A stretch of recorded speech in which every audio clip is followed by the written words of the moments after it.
The Trump administration is spending more on a daily basis than the Biden administration was. So even if the whole good idea of DOGE is less government spending, it has absolutely failed at that, with Trump spending more than Biden did. All of that on top of the massive public revulsion at his role in Donald Trump's administration and in American politics. The reports a couple of weeks back that President Donald Trump had told his inner circle, including members of his cabinet, that Elon was... They tried to get a top secret briefing from the Pentagon on China war plans. That was promptly reported in the New York Times, which led President Trump to show that he was both absolutely unaware that his top campaign donor had arranged this for himself. Trump then very quickly made clear that he didn't think something like that should happen. And so it was canceled, and Elon had to eat that too. It's time to say, fire Elon Musk. Well, it appears the world's richest man is instead opting for the whole "I wasn't dumped, I called it off" approach, as the Washington Post reported that Musk said he is to leave his government role because he's tired of what he sees as a litany of vicious and unethical attacks from the left.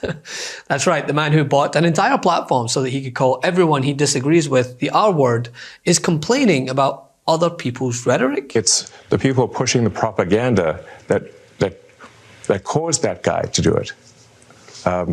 Those are the real villains here. And we're going to go after them.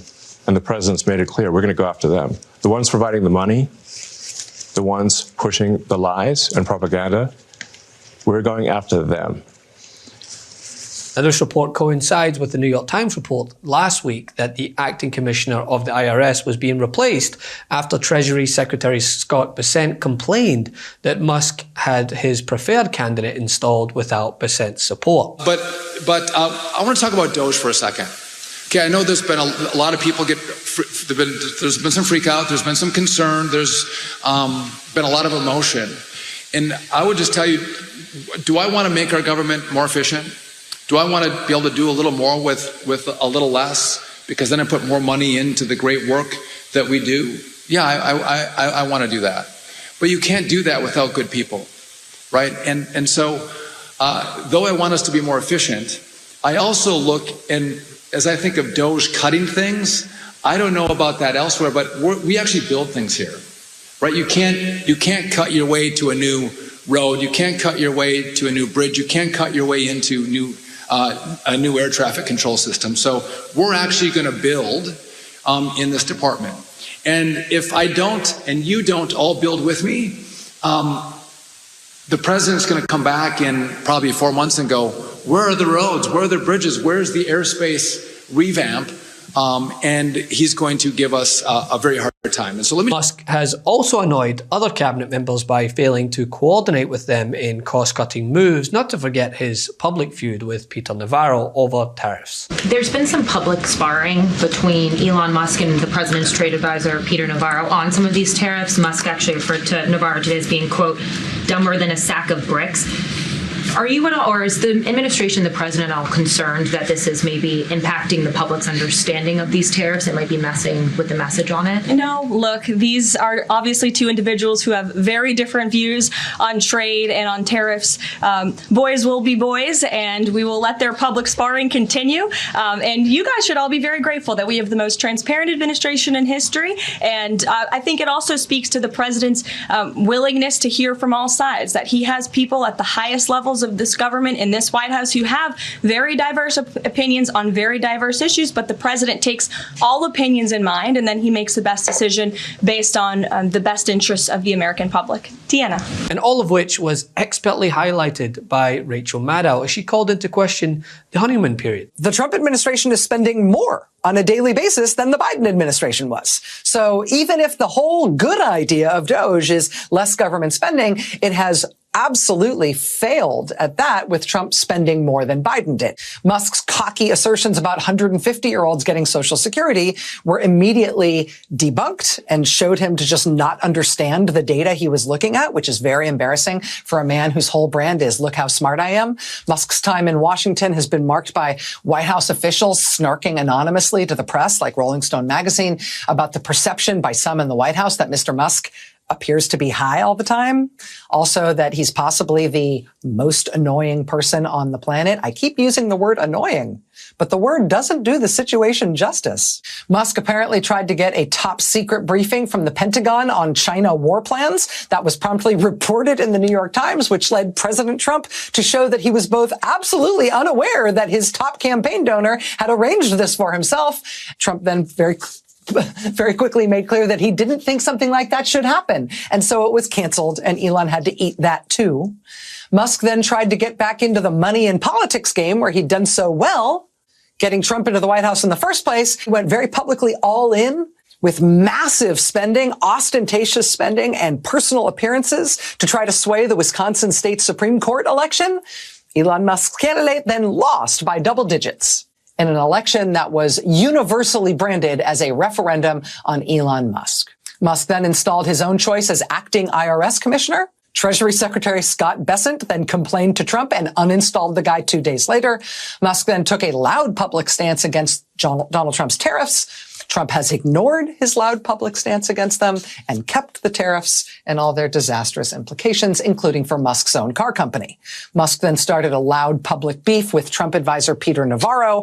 Trump decided, quite obviously, to keep Peter Navarro, and we haven't heard much from Elon Musk ever since. Now, the Washington Post reports this weekend that Elon Musk's signature move in Washington, that whole tell me 5 things you did last week or you'll be fired government email, that email goes out sometimes weekly now to government employees, but people just ignore it. It's being ignored by multiple, if not most, agencies in the government because Elon Musk no longer really seems to have the juice to do anything about it.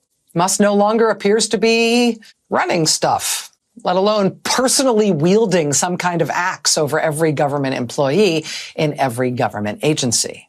All of that on top of the massive public revulsion at his role in Donald Trump's administration and in American politics. Musk's looming exit comes as some Trump administration insiders and many outside allies have become frustrated with his unpredictability and increasingly view the billionaire as a political liability. A dynamic that was thrown into stark relief at the beginning of the month when a conservative judge that Musk had vocally supported lost his bid for a Wisconsin Supreme Court seat by 10 points. Well, I can tell you this, Stuart. A lot of Wisconsin voters said they were pushing back against the outside money that flowed into Wisconsin. Democrats specifically naming Elon Musk. It was also the first chance that Wisconsin liberals had to do something in defiance of Donald Trump. So they turned out in such numbers that Deep Blue Milwaukee ultimately ran out of ballots and they had to scramble to get more. However, if you look at the last 5 races for the Supreme Court seat in Wisconsin, the left-leaning judge won 4 of them with about the same margin, 10%. And that's what happened last night. Liberal Susan Crawford defeated her conservative opponent, Brad Schimmel, with about a 10% spread. This cements the 4-3 liberal majority on the Wisconsin Supreme Court for another 3 years. Someone who watches out for people. But I've got to tell you, as a little girl growing up in Chippewa Falls, I never could have imagined that I'd be taking on the richest man in the world.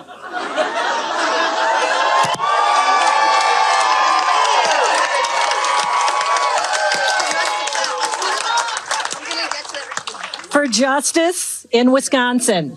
And we won. But the infighting doesn't stop with Musk. In fact, it's indicative of the entire administration. Take Signalgate 2.0 as Trump's defense secretary found himself caught up in another scandal involving the sharing of classified information. On Fox News that the entire Pentagon is working against Secretary Hegseth. But the people who were fired were Hegseth's own guys. So how do you square that? And what do you say to concerns that that's bad management? They were Pentagon employees who leaked against their boss to news agencies in this room. And it's been clear since day one from this administration that we are not going to tolerate individuals who leak to the mainstream media, particularly when it comes to sensitive information. And the Secretary of Defense is doing a tremendous job. And he's not exactly helping curb the drinking on the job allegations either with these appearances. This is what the media does. They take anonymous sources from disgruntled former employees, and then they try to slash and burn people and ruin their reputations. Not going to work with me, because we're changing the Defense Department putting the Pentagon back in the hands of warfighters, and anonymous smears from disgruntled former employees on old news, doesn't matter. So I'm happy to be here at the Easter egg roll with my dad and my kids, because, you know, this is what we're doing it for. These kids right here. This is why we're fighting the fake news media. This is why we're fighting slash and burn Democrats. This is why we're fighting hoaxsters. This group, this group right here, full of hoaxsters that peddle anonymous sources from leakers with access to grind, and then you put it all together as if it's some news story. And when we know exactly what it is. So I'm really proud of what we're doing for the president, fighting hard across the board, and I'm going to go roll some Easter eggs with my kids. Thank you very much. All of which goes to show that if there was a honeymoon period, which probably could be considered January 21st of 2025, when Trump inherited stock market near all-time highs, inflation at 3%, unemployment at 4%, 5% return on cash, risk-free, real GDP growing at 3%, it's over as Trump spearheads the country towards its worst day in the stock market since the Great Depression. Am I reading that right? Now, the Dow, though, on track to have its worst April since the Great Depression, and the S&P is having its worst start to any presidency since this data started being tracked in 1928. And it's worth noting, as you said, the IMF, the International Monetary Fund, has released its outlook for what the global picture looks like and what the economic picture looks like for the U.S. They have come out with the prediction that this year, growth in the U.S. will grow by 1.8%. That is a dramatic turn from what we saw last year when growth was 2.8%. And then when you're looking on the global scale, they expect growth in 2025 to be 2.8% compared to 3.3% last year. Winning. Love this video? Continue the conversation by following us on Instagram @MeidasTouch and help us blow past 1 million followers.